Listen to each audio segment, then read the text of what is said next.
At Singhania Educational Institute, we're not just prepared for the future.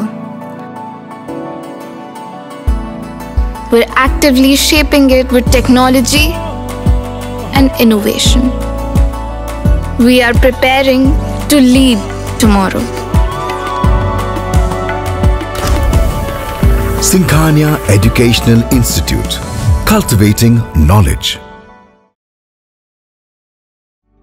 Refined oil और process जैसे unhealthy oils ने तो जैसे पूरे मार्केट पर कब्जा ही कर लिया है, मगर अब आप इसकी चिंता ना करें, क्योंकि आ गया है वंश कोल्हू का प्योर सरसों कच्ची घानी ऑयल। लकड़ी कोल्हू मेथड से तैयार, ये है नेचुरल और हेल्दी भी।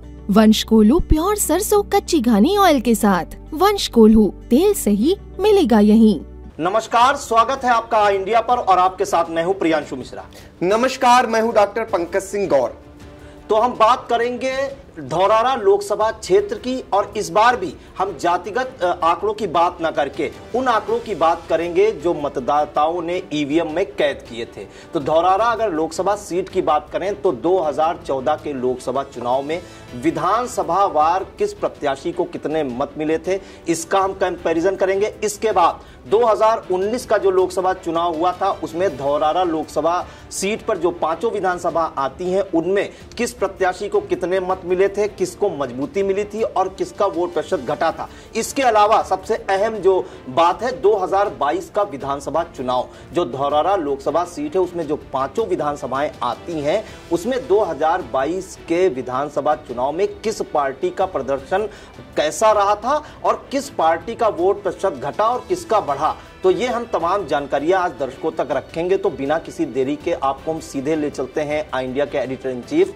डॉक्टर पंकज सिंह गौर जी के पास। तो सर, दर्शकों को बताइए 2014 के लोकसभा का हाल, विधानसभा वार धौरारा की 2019 लोकसभा चुनाव का हाल, और सबसे अहम, क्योंकि अभी 2 साल पहले ही चुनाव हुए हैं, 2022 के जो विधानसभा चुनाव हुए थे उनमें धौरारा लोकसभा सीट पर जो पांचों विधानसभाएं आती हैं उसमें सबसे ज्यादा मजबूती अगर किस पार्टी को मिली है तो किससे मिलती हुई दिखाई दी थी सर? देखिए प्रियांशु, आपको बता दें कि धौरारा वो लोकसभा सीट है जो 2009 में अस्तित्व में आई। ये नवसृजित लोकसभा सीट है और यहाँ पर पहली बार आपको बता दें कि कांग्रेस से जितिन प्रसाद ने जीत दर्ज की थी। और जितिन प्रसाद की उस समय आंधी चली थी, लेकिन फिर 9 के बाद जब वो दोबारा 14 और 19 में जब चुनाव लड़ते हैं तो वो बुरी तरह हार जाते हैं, जमानत नहीं बचा पाते हैं। आप अंदाजा लगा सकते हैं कि जो यहाँ पर माहौल चला, माहौल का चुनाव था, जब कांग्रेस के पक्ष में माहौल था तो जितिन प्रसाद यहाँ पर रिकॉर्ड मतों से जीतते हैं। जब कांग्रेस से माहौल हटा और भारतीय जनता पार्टी का माहौल बना, खासकर प्रधानमंत्री नरेंद्र मोदी और मुख्यमंत्री योगी आदित्यनाथ का माहौल बना, तो उस समय अगर बात करें तो धौरारा में यहाँ पर कमल खिल जाता है और बम्पर मतों से रेखा वर्मा दोनों बार यहाँ चुनाव जीतती हैं। आज हम बताने का प्रयास करेंगे कि 14 और 19 में जब लहर होती है तो यहाँ पर रेखा वर्मा को कितने मत मिलते हैं और के मुकाबले कौन कौन लड़ता है, उनको कितने मत मिलते हैं। तो आपको ये भी बता दें कि दरअसल धौरारा में कांग्रेस से तो जितिन प्रसाद लगातार लड़ते रहे, लेकिन हमेशा यहाँ विपक्षी पार्टियाँ अपना प्रत्याशी बदलती रही। कभी बसपा से जो है कोई लड़ने पहुंच गया, तो कभी सपा से कोई लड़ने पहुंच गया, तो कभी कांग्रेस से कोई लड़ने पहुंच गया। अस्थायित्व नहीं रहा। यही कारण है कि यहाँ पर विपक्षी पार्टियां खड़ी नहीं हो पाई और रेखा वर्मा मजबूत होती गई। 14 में उनकी जीत जो है रेखा अरुण वर्मा की 1,25,675 मतों से होती है और 19 में बढ़कर उनकी जो जीत है वो 1,60,000 और 611 मतों से हो जाती है, वो अस्थायित्व न होने के कारण। लेकिन इस बार का चुनाव 2024 में चुनाव काफ़ी बदला हुआ नज़र आ रहा है। कड़ी मेहनत, कड़ी मशक्क़त यहाँ पर जो है सत्ता पक्ष को करनी पड़ रही है, क्योंकि गठबंधन यहाँ पर चुनाव लड़ रहा है कांग्रेस और समाजवादी पार्टी का, और गठबंधन से वो प्रत्याशी मुकाबले में है जो पहले रेखा वर्मा से चुनाव लड़ चुके हैं। ये अलग बात है कि वो हारे थे और तीसरे नंबर पर थे, लेकिन बसपा के जो प्रत्याशी थे दाऊद अहमद, उनकी जीत का अंतर और इनकी मतलब दोनों की हार का अंतर जो था वो बहुत कम था, आनंद भदौरिया और दाऊद अहमद का। खैर अब दाऊद अहमद उनके साथ हैं, परिस्थितियां बदल चुकी हैं, गठबंधन मजबूती से यहाँ चुनाव लड़ता हुआ फिलहाल दिखाई दे रहा है और यही कारण है कि धौरारा में भारतीय जनता पार्टी को बड़ी ताकत लगानी पड़ी है। प्रधानमंत्री नरेंद्र मोदी से लेकर गृह मंत्री और इसके अलावा मुख्यमंत्री के दौरे यहाँ हो चुके हैं, सभाएं हो चुकी हैं और डिप्टी सीएम भी यहाँ डेरा डाल चुके हैं। कई मंत्री लगातार यहाँ पर प्रचार कर रहे हैं। उत्तराखंड के मुख्यमंत्री पुष्कर सिंह धामी की भी सभा हो चुकी है। तो आप अंदाजा लगा सकते हैं कितनी ताकत भारतीय जनता पार्टी को यहाँ झोंकनी पड़ रही है। ऐसे में आंकड़ों को हम ये बताने का प्रयास करेंगे जो मत रेखा अरुण वर्मा और दूसरी पार्टी के लोगों को मिले हैं वो मत क्या हैं। और दूसरी तरफ आपको ये भी बता दें, बसपा से धौरारा से वो श्याम किशोर अवस्थी इस बार प्रत्याशी हैं जो कभी भारतीय जनता पार्टी में तो थे ही, रेखा अरुण वर्मा के सबसे खास माने जाते थे और पार्टी से ऐन मौके पर उन्होंने तल्ला तोड़ते हुए बहुजन समाज पार्टी से यहाँ लड़ना शुरू कर दिया। तो अगर यहाँ पर वो वोट पार्टी का परंपरागत पा जाते हैं और जिस समाज से आते हैं उसका वोट ले आते हैं तो निश्चित तौर पर यहाँ मुकाबला बहुत ही रोचक होने वाला है और अब कुछ ही समय बचा है मतदान का। ऐसे में जरा आंकड़ों पर आपको नज़र डलवा देते हैं, चूँकि हर कोई जानना चाह रहा होगा कि 2019 की अगर बात करें और साथ में आपको बात कराएंगे 2022 विधानसभा चुनाव की। तो उसमें जो मत थे, देखिए जब 2019 का चुनाव लोकसभा का होता है तो जो हरगांव विधानसभा है, पहले हम आपको ये बता दें कि जो धौरारा लोकसभा सीट है उसमें सीतापुर की 2 विधानसभा सीटें हैं, हरगांव और महोली, और इसके अलावा लखीमपुर जनपद की 3 जो विधानसभा सीटें हैं उनमें धौरारा, कस्ता और मोहम्मदी, इनको मिलाकर ये लोकसभा सीट बनी है। तो 2019 में हरगांव में भाजपा को यहाँ पर 1,05,321 मत मिलते हैं भारतीय जनता पार्टी को। और जब सपा और बसपा गठबंधन चुनाव मिलकर लड़ता है तो उसे सिर्फ 64,182 मिलते हैं और कांग्रेस यहाँ पर 34,326 मत पाती है। और हरगांव में जब विधानसभा के चुनाव 2022 में होते हैं तो समाजवादी पार्टी यहाँ पर मजबूत हो जाती है, भारतीय जनता पार्टी भी यहाँ पर मजबूत कंडीशन में पहुँच जाती है। भारतीय जनता पार्टी को 1,16,691 मत मिलते हैं, समाजवादी पार्टी को 78,531 और 16,226 बसपा को मिलते हैं और कांग्रेस को 3,130 मत मिलते हैं। ये विधानसभा चुनाव में है हरगांव में। अब आपको महोली का हाल बताते हैं। महोली विधानसभा सीट में 2019 के लोकसभा चुनाव में कितने मत मिले थे पार्टियों को। तो महोली में 1,14,715 मत मिलते हैं भारतीय जनता पार्टी को और सपा को यहाँ पर जब सपा बसपा मिलकर लड़ी थी तो 75,169 मत मिलते हैं और कांग्रेस को यहाँ पर 34,540 मत मिलते हैं। और लेकिन जब विधानसभा के चुनाव होते हैं तो उसमें भारतीय जनता पार्टी को 1,12,040 मत मिलते हैं और सपा को 99,868। देखिए सपा अलग लड़ती है फिर भी यहाँ पर गेन करती है अपने मतों को पाने की। और इसके अलावा बसपा भी यहाँ पर मत जुटा लेती है 25,507 मत और कांग्रेस यहाँ पर 2,212 मत पाती है। अब आपको धौरारा लेकर चलते हैं। धौरारा में 2019 विधानसभा लोकसभा के चुनाव में 1,04,549 मत भारतीय जनता पार्टी को मिलते हैं और समाजवादी पार्टी यहाँ पर और बसपा गठबंधन से लड़ती है, यहाँ बहुत कम मत मिलते हैं 56,304 मत और कांग्रेस को यहाँ 31,691 मत मिल जाते हैं। और धौरारा जब विधानसभा के चुनाव होते हैं 2022 में तो धौरारा में भारतीय जनता पार्टी को 1,13,403 मत मिलते हैं और अकेले जब सपा लड़ती है तब उसे 88,549 मत मिलते हैं। बसपा को 16,096 मत मिलते हैं और 1,216 मत कांग्रेस को मिलते हैं। ये विधानसभा का हाल है और विधानसभा चुनाव 2022 का हाल आपको बता रहे हैं।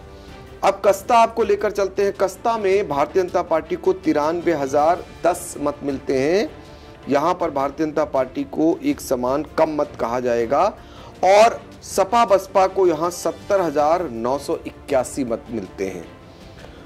यहाँ पर कांग्रेस को 29,243 मत प्राप्त होते हैं। कस्ता जब हम पहुँचते हैं विधानसभा 2022 के चुनाव में तो 1,03,093 वोट भारतीय जनता पार्टी को यहाँ मिलते हैं।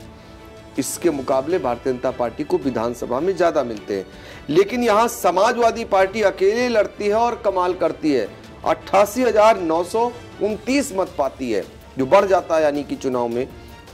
और बसपा को यहाँ 16,281 मत मिलते हैं।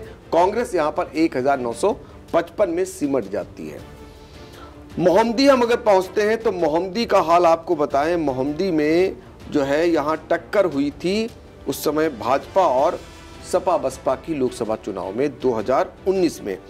भाजपा को यहाँ मिलते हैं 94,987 मत और सपा बसपा को मिलते हैं 85,457 मत और कांग्रेस यहाँ पाती है 32,927 मत।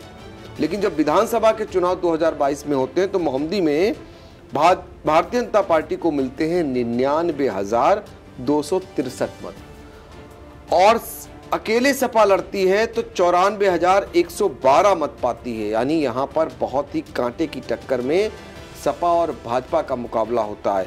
बसपा 31,084 मत पाती है और कांग्रेस 2,414 मत पाकर यहाँ सिमट जाती है। तो कुल मिलाकर आपको इसलिए ये आंकड़े बता रहा हूँ कि जब वोट डालने जाएंगे तो आपको पता होना चाहिए कि हमारे यहाँ लोकसभा और विधानसभा में आंकड़ों का क्या हाल है और जो मुकाबला अब हो रहा है उसमें बहुत कांटे की टक्कर बताई जा रही। तो ऐसे में कुल मिलाकर रेखा अरुण वर्मा को 5 लाख लोकसभा के चुनाव में 2019 में 5,12,905 मत मिले थे और जबकि सपा बसपा के जो प्रत्याशी थे अशरफ, उन्हें यहाँ पर 3,52,294 मत मिले थे और कांग्रेस से चुनाव लड़े थे जितिन प्रसाद, जिन्हें 1,62,856 मत मिले थे। ये लोकसभा का हाल आपको बताया और आप देख सकते हैं कि अकेले जब भाजपा 2022 में भाजपा से अकेले सपा का मुकाबला होता है तो उसको जरा आप समझ लीजिए। इसी लोकसभा सीट के कुल मिले मतों की बात हम करेंगे। इनमें भाजपा को मिलते हैं 5,44,490 और जबकि जो सपा है वो लड़ती है उसे मिलते हैं 4,49,989 मत और बसपा यहाँ पाती है 1,05,194। कांग्रेस यहाँ सिर्फ 10,927 पूरे विधानसभा में यानी 5 विधानसभाओं में पाकर रह जाती है। तो कुल मिलाकर यहाँ सपा ने विधानसभा चुनाव में जो मत हैं उनको गेन किया है, उनको बढ़ाने का काम किया है, लेकिन फिर भी भारतीय जनता पार्टी की ही जीत हुई है। अब समाजवादी पार्टी का कितना मत बढ़ रहा है, कांग्रेस उसके लिए कितना सहायक हो रही है, ये देखना होगा और इसी पर सबकी नजरें भी लगी रहेंगी। और जीत हार का अंतर अगर बात करें तो 2019 में रेखा अरुण वर्मा को 1,60,611 मतों से वो जीती थी, लेकिन जब विधानसभा के चुनाव हुए 2022 में तो जीत का अंतर घटा है, ये 94,501 रह जाता है। और सपा का जो बढ़ा मत है इन विधानसभाओं में लोकसभा चुनाव के मुकाबले 19 के मुकाबले वो बढ़कर 97,695 पहुंच जाता है। तो किस तरह सपा का वोट बढ़ा ये इसमें साबित कर रहा है। तो ये हाल था 2019 और 2022 के विधानसभा का। 14 में भी आंकड़े आप देख सकते हैं आई इंडिया के स्क्रीन पर, जो आपको टैली नज़र आएगी, जिसमें आपको पूरे 5 विधानसभा सीटों का हाल उसमें आपको नज़र आएगा कि हरगांव में कितने मत मिले, महौली में कितने मिले, धौरारा में कितने मिले, कस्ता में, मोहम्मदी में और पोस्टर बैलेट, ये सब का हाल आपको उस स्क्रीन के ज़रिए दिखाई दे जाएगा। और उसमें भी रेखा वर्मा की जीत हुई थी। तो 2 लगातार चुनाव से रेखा वर्मा यहाँ जीतती आई हैं, तीसरी बार फिर से मैदान में है। एक बार सपा के प्रत्याशी जो गठबंधन प्रत्याशी हैं आनंद भदौरिया हार चुके हैं, तो वो भी भली भांति जानते हैं पूरे लोकसभा सीट को, एक एक जो है बूथ को। तो ऐसे में वो मुकाबला करते हुए नज़र आ रहे हैं। उन्हें जो है कांग्रेस के अलावा कम्युनिस्ट पार्टी, अपना दल, महान दल, इनका भी समर्थन मिला हुआ है।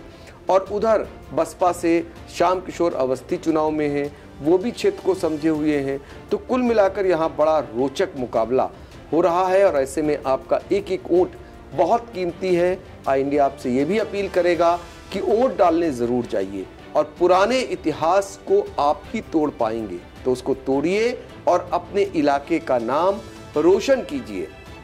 जी बिल्कुल। तो एक एक आंकड़ोवार हमने बात की कि धौरारा लोकसभा क्षेत्र में जो 5 विधानसभाएं आती हैं उनमें 2014 के लोकसभा चुनाव में क्या स्थिति रही थी, 2019 के लोकसभा चुनाव में क्या स्थिति रही थी और 2022 के विधानसभा चुनाव में क्या स्थिति रही थी। जो लोकसभा क्षेत्र है उसमें जो 5 विधानसभाएं आती हैं और सबसे अहम इसलिए 2022 का विधानसभा चुनाव का जो हाल है वो सबसे अहम इसलिए माना जा रहा है क्योंकि अभी 2 साल पहले ही सर चुनाव हुए हैं और भारतीय जनता पार्टी का ग्राफ लगातार बढ़ा है, ये हम देख रहे हैं। आंकड़ों के पर नजर डालें, रेखा वर्मा जीती भी बंपर मतों से थी, 1,60,000 वोटों से वो जीती भी थी, लेकिन हम इसे भी नजरअंदाज नहीं कर सकते कि जब सपा समाजवादी पार्टी और बसपा गठबंधन ने सर मिलकर चुनाव लड़ा था तो वो कम वोट पाई थी और जब सपा ने 2022 का विधानसभा चुनाव अकेले लड़ी थी तो करीब 1 लाख वोटों का इजाफा हुआ था, वो भी 5 विधानसभा चुनाव में। तो कहीं ना कहीं ये आंकड़े बता रहे कि समाजवादी पार्टी भी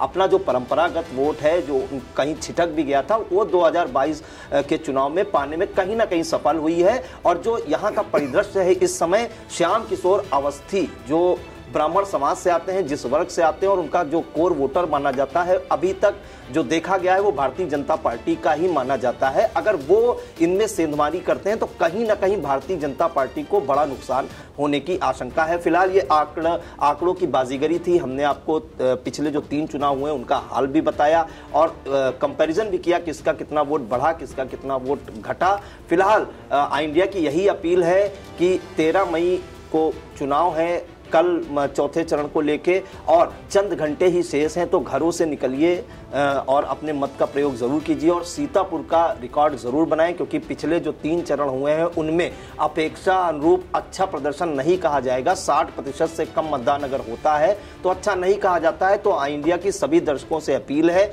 जिन जिन लोकसभा सीटों पर चुनाव है, 13 लोकसभा सीटों पर यूपी में चुनाव है, तो जो भी दर्शक ये देख रहे हैं अपने घर तक और अपने रिश्तेदार, परिवार और दोस्तों से जरूर कहें कि अपने घरों से निकलें, बूथ तक जाएं और वोट डालकर वोट प्रतिशत जरूर बढ़ाएं। फिलहाल हम अगली कड़ी में आपको बताएंगे 2014 और 2019 लोकसभा चुनाव में जो 13 सीटों पर चुनाव होना है, 13 मई को मतदान होना है, वहां कितने प्रतिशत मतदान हुआ था और कितने प्रत्याशी चुनावी मैदान में है, ये हम आपको अगली कड़ी में बताएंगे। फिलहाल सभी दर्शक आई इंडिया के साथ बने रहे और आपको ये खबर कैसी रही लाइक कमेंट के जरिए हमें जरूर बताएं। तो फिलहाल के लिए हमें दीजिए इजाजत। नमस्कार। नमस्कार।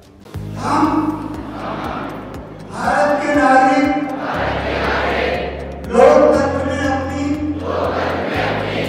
पूर्ण आस्था रखते हुए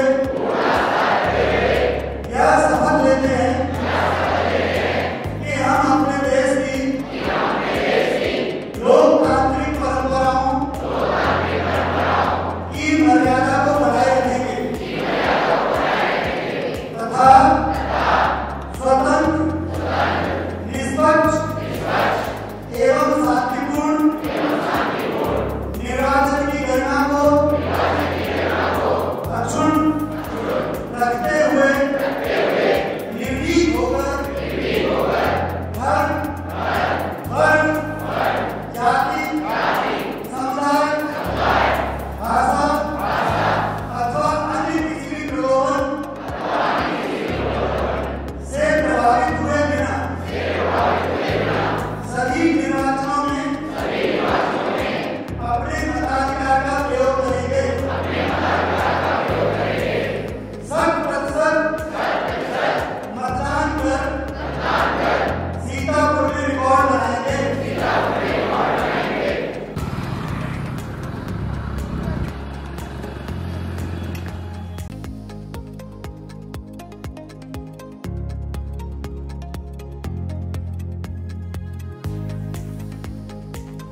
खबर आपकी, नजर हमारी। देखते रहिए आई इंडिया।